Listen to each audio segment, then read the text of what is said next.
mas Deus vai além da medicina. Amém? Então, se hoje você está sofrendo de algo, se hoje você está sofrendo de alguma enfermidade, você tem a autoridade do céu para colocar as mãos sobre a enfermidade e rejeitar essa enfermidade, mandar ela embora no nome de Jesus, porque ela não vai permanecer, ela não consegue, ela não fica firme no confronto com Deus, com a palavra, porque a palavra é forte, a palavra é poderosa. Amém. E essa noite eu quero comentar com você de algo que está no livro de 1 Samuel, se você puder abrir a Bíblia aí. A palavra do nosso Deus, ela é poderosa. A palavra de Deus é poderosa, queridos.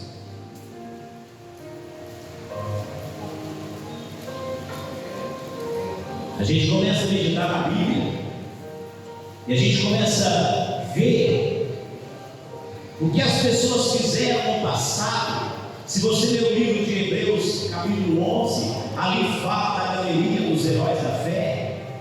Ali fala que homens como eu, como você, sujeito às mesmas paixões, aos mesmos deslizes, foram ousados em acreditar na palavra, e através de serem ousados em acreditar na palavra, Deus foi com eles. Amém?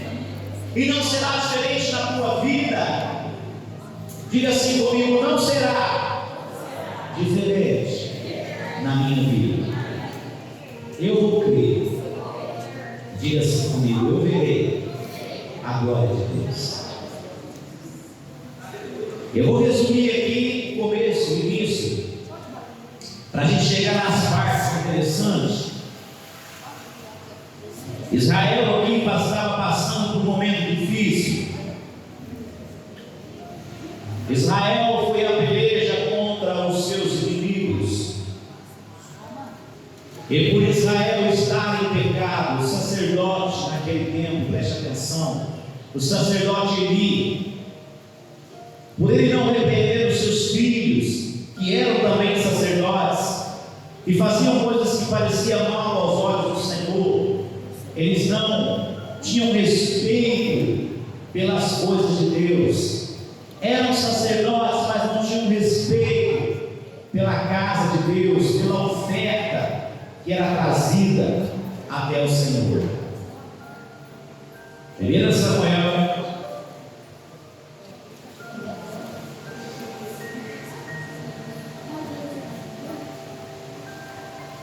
capítulo 4, nós vamos ver o capítulo 4. Queridos, estou resumindo a história para a gente chegar na parte principal. Então Israel entra em batalha contra os seus inimigos, contra os filisteus. E por Israel estar em pecado, e por Israel estar fazendo coisas que desagradavam ao Senhor, porque o sacerdote estava em pecado, toda a nação entrou em colapso espiritual. E foram para a guerra. E quando os inimigos se levantaram contra eles, o que eles fizeram? Após eles perderem uma batalha, eles disseram o seguinte: preste atenção, amada igreja, não fique disperso para você não perder a palavra. Tragamos a arca do concerto, tragamos a arca da aliança para o meio do arraial, para que o Senhor nosso Deus nos dê o livramento contra os nossos inimigos. Preste atenção, eu não estou lendo ainda, estou resumindo para você. E eles trouxeram a arca. O que tinha dentro da arca, igreja? Alguém sabe? A glória de Deus. O que tinha dentro da arca ali, fisicamente falando? Maná. As duas tábuas das leis de Deus. Hoje, essas duas tábuas da lei de Deus, elas são escritas as leis de Deus, escritas em pergaminho de couro. Preste atenção. Em Israel até hoje se escreve as leis de Deus no pergaminho de couro, para você entender. E esse pergaminho de couro, ele é extenso. Amém? Muito extenso. Sabe quantas cabras precisa matar para fazer o pergaminho? Ó, 4? Não, 40. Para você entender. Porque as duas tábuas da lei de Deus que foi escrito ali para Moisés, no Monte Sinai, quando os escribas começaram a escrever as leis, foram mais de 600 leis. Preste atenção. E o que continha dentro da arca? As duas tábuas da aliança que Deus fez com o homem, com as leis de Israel. Preste atenção. Havia também a vara de Arão, o sacerdote, e havia também um vaso contendo um pouco do maná. Preste atenção. O maná que foi derramado no deserto, quando o povo estava no deserto, o Senhor enviou o maná do céu, como se fosse uma farinha bem fininha, e caía no deserto, e eles apanhavam daquele maná e faziam bolos e comiam. Preste atenção.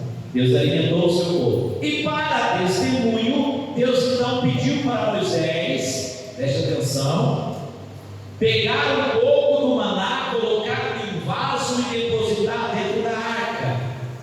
Então dentro da arca havia o maná, havia a vara de Arão e havia também as tábuas da lei, que hoje em Israel se chama a Torá. E que a Torá são os 5 livros, os primeiros 5 livros que nós temos na Bíblia. Lá em Israel, os judeus eles têm ele em pergaminho, a lei. A Torá, se você abrir ela aqui na igreja, ela vai ter lá na porta, é enorme, certo? Contendo ali em pergaminho de couro todas as leis de Israel. Então eu estou só mostrando para você, falando para você o que havia dentro da arca. E a glória de Deus estava com a arca. E os filhos de Israel levaram a arca para o arraial. E olha o que diz aqui no versículo, vamos lá, capítulo 4, versículo 5. Todos acharam? Quem achou de galera?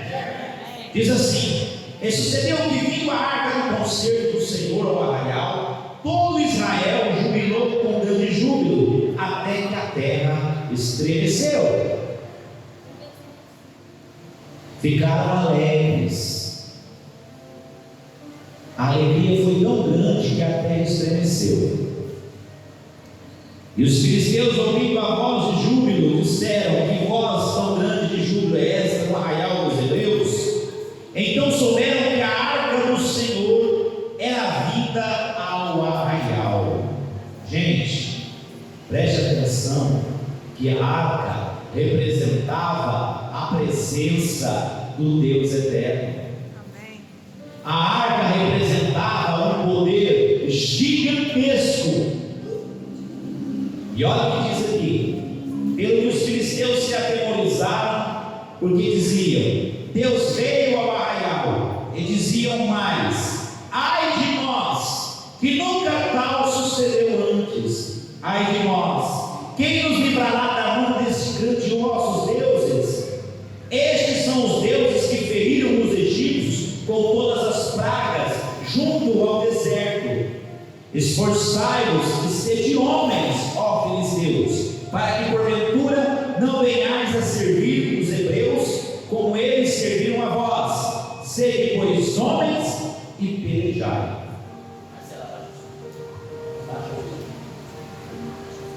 Então, preste atenção, igreja. Então pelejaram os filisteus, e Israel foi o quê? Mas eles não ganharam a batalha? Não. Eles foram feridos? Está dizendo aqui que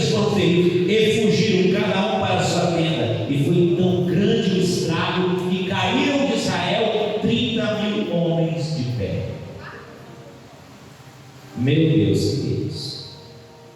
Mas o poder de Deus não estava ali no meio deles? Sim, não. Queridos, preste atenção. Quando nós estamos fora da palavra, Deus não tem compromisso conosco. Entenda isso. Quando você está fora da palavra, Deus não tem compromisso com você. Essa é uma realidade. Tem gente que pensa assim: não, estou vivendo o tempo da graça. Se eu pedir perdão, se eu errar, Deus me perdoa. Deus perdoa. Só que você vai colher a consequência. Então é algo muito sério, queridos.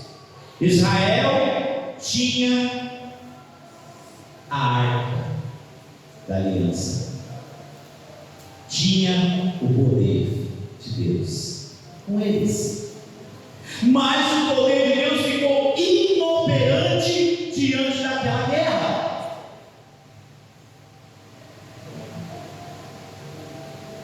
Quando Josué, voltando um pouquinho na história, Josué conquistou a cidade de Jericó. Deus falou que tudo naquela cidade era amaldiçoado, não era para tocar em nada. Mas aí um abençoado foi lá e pegou das coisas amaldiçoadas, viu umas moedas de prata, uma cunha de ouro, uma tenda, cobiçou, tomou para ele, levou para a casa dele, para a tenda dele, enterrou debaixo da sua tenda, não falou nada para ninguém, e vai novamente Israel entrar em batalha contra uma outra cidade pequena, menor, chamada Ai. E eles saem de lá gritando ai, mesmo que a coisa foi feita. Apanharam, morreram muitos homens, e naquele momento, queridos, Josué se desesperou, rasgou as suas vestes, eles, os anciões de Israel, lançaram cinzas sobre as suas cabeças e clamaram a Deus: Deus, o que está acontecendo? Israel virou as costas diante dos inimigos.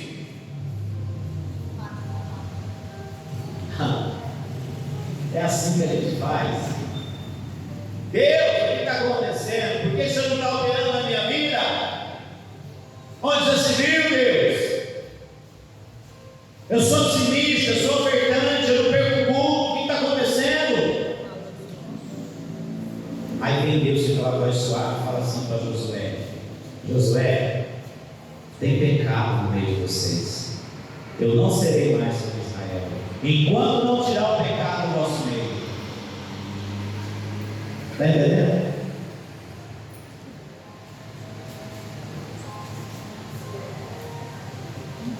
E aí, no outro dia o Senhor falou: santifica o povo, que amanhã eu vou mostrar com quem está o problema. No outro dia Israel foi santificado, foi chamando família por família, foi estando na sorte, até que chegou na família de Acã. E quando perguntou para Acã falou o seguinte: realmente, eu fiz isso e isso. Josué manda o rapaz lá, ele vai lá, cava lá na tenda dele e traz lá os objetos e joga lá.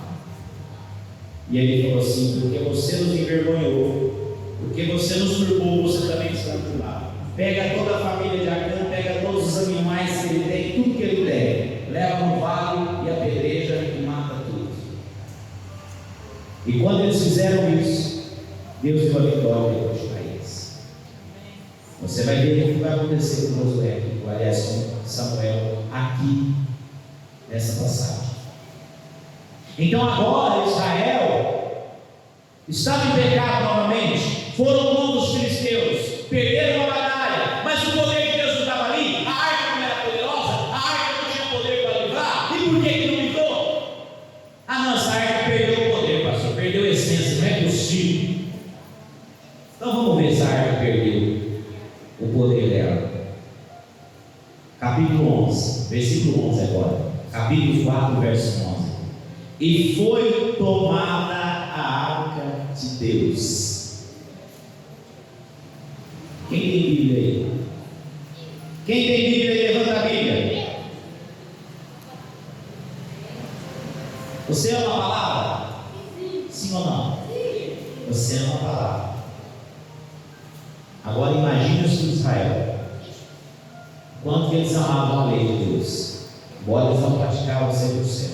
Sabe o que acontece? Deixa eu só dar um exemplo para você. Vamos supor que entra uma autoridade aqui agora e fala assim para nós: a Bíblia foi banida do Brasil. Hã? Imagina isso. Se alguém chegar e falar para você assim: ó, irmão, dá sua Bíblia aqui que você não vai poder ler a Bíblia mais, acabou. A Bíblia está sendo levada para outro país porque aqui no Brasil não vai ter Bíblia mais. Para você ter uma ideia, foi isso que aconteceu com Israel.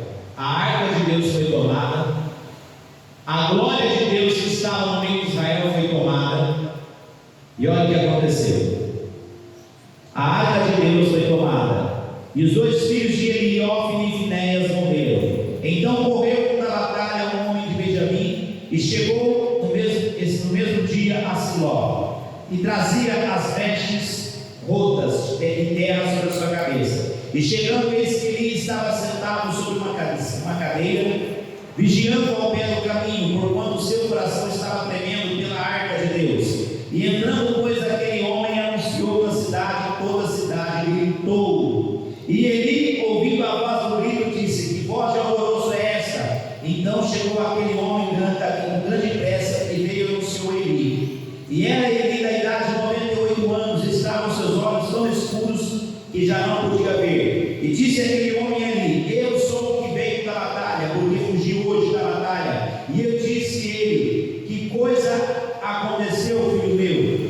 Então respondeu: o que trazia as novas a Israel: fugi de diante dos filisteus, e houve grande destroço entre o povo. E além disso também dos teus 2 filhos, Ofni e Finéias, morreram, e a arca de Deus é tomada. E sucedeu que, fazendo ele menção da arca de Deus, Eli caiu da cadeira para trás, da banda da corda, e quebrou-lhe o pescoço e morreu. Porquanto era um homem, já era velho e pesado, e tinha ele julgado Israel 40 anos. Preste atenção: que nem a morte dos seus filhos o assombrou. Ele não ficou tão assustado com a morte dos filhos, mas quando falou da arca de Deus, ele era sacerdote, era ele que guardava a santidade de Deus, era ele que guardava a arca. Irmãos, ele caiu e morreu, assustado, de pavor. A arca de Deus foi tomada. Aleluia.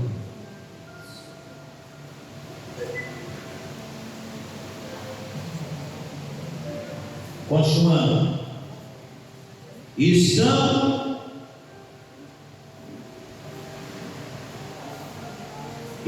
sua nora, mulher de seu filho Finéias, grávida e próxima ao parto, ouvindo essas novas, e de que a arca de Deus era tomada, e de que seu sogro e seu marido morreram, encurvou-se e deu à luz, porquanto as dores lhe sobrevieram. E ao tempo que ela ia morrendo, disseram as mulheres que estavam com ela: não temas, pois tiveste um filho. Ela, porém, não respondeu nem fez caso disso, mas chamou o menino de Icabod, dizendo: foi-se a glória de Israel, porquanto a arca de Deus foi levada presa, e por causa do seu sogro e de seu marido. E disse mais: de Israel a glória é levada presa, pois é tomada a arca de Deus. Irmãos, que tristeza, que vergonha. Mas a arca não tinha poder. É como eu disse para você: quando a gente está em pecado, quando a gente está vivendo em pecado, a mão de Deus não pode se estender para nós.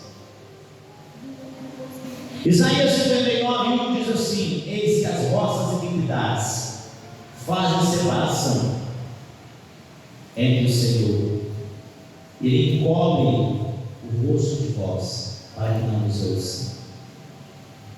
Então as nossas iniquidades, os nossos pecados fazem divisão, fazem separação. Então é preciso nós nos enquadrarmos de acordo com a palavra de Deus. É preciso a gente se entregar, é preciso haver uma mudança de vida, é preciso haver realmente arrependimento, para que Deus continue nos abençoando. Amém. Amém? E aí, vamos continuar.